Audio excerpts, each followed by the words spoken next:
There are so many great genres and subgenres in the history of music, it's really hard to touch all of them. And sometimes you might get a bad example as your first introduction to that, and it'll turn you off completely. So today we're going to specifically dig into the world of funk music, because so many of you have written in and asked me to talk about that and kind of where it came from and where great places to start in that genre are. So basically you really start to see funk taking shape in the mid to late 1960s. And most of the early traces of that music can be found coming out of New Orleans, no surprise there. It was sort of a mix of soul and R&B and jazz, and then when the psychedelic movement came in, it just kind of exploded and it was a perfect fit. While they point to him for soul, a lot of people also point to James Brown as kind of the first big person in the world of funk. But while he was alive, he used to pass that honor on to Little Richard, and if you go back and look at what he was doing, it does make a lot of sense. But you can also easily make the argument that it was James Brown who kind of brought in that new era and that more modern, recognizable sound of the music. Because the reality is, at that time, the line between soul and funk was really tough to delineate, and as it moved closer into 1970, funk then started to break away, but both of them with James Brown,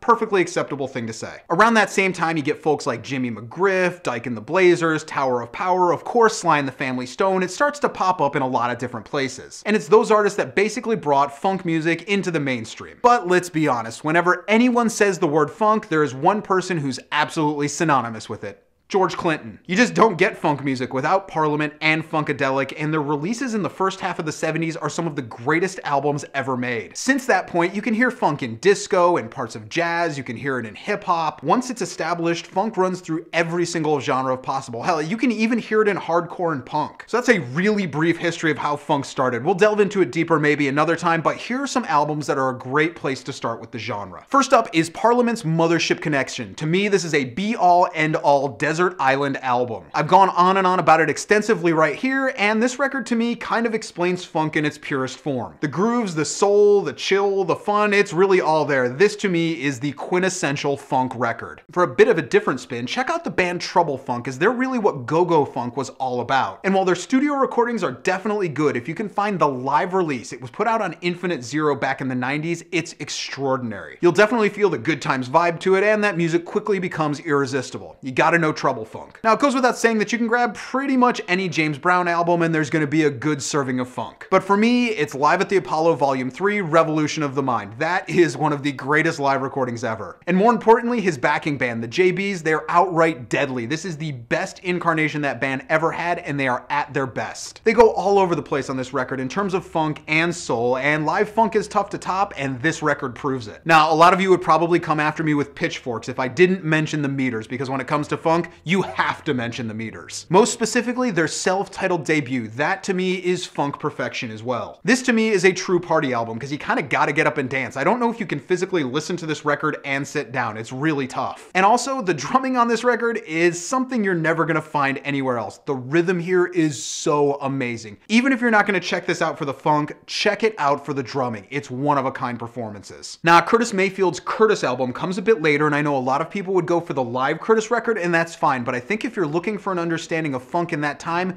go with the Curtis album. It really gives you a great viewpoint of when music was really starting to be talking about the true struggles of what was going on in America at the time from the street level. And because of that, not only is it a musical masterpiece and a great example of funk, but it is perfectly gritty. You have to own Curtis. Finally, for those of you who might want some jazz with your funk, go get Headhunters by Herbie Hancock. We've talked about this one so many times, I'm not even gonna go into detail about it. Everybody should have this record anyway, because it fits in with just about any genre, and it's definitely fitting for funk. The bottom line is, funk is one of the most important and consistently influential sounds of the past 100 years of music. You have to have funk. And there's so many different styles of it that it can get confusing as to where the best places to jump in are. So go and hop down in the comments, tell everybody what your favorite funk records are. It's about spreading the knowledge and getting more people into the music. And if you're not well versed in the genre, go grab some of these records and share in the groove.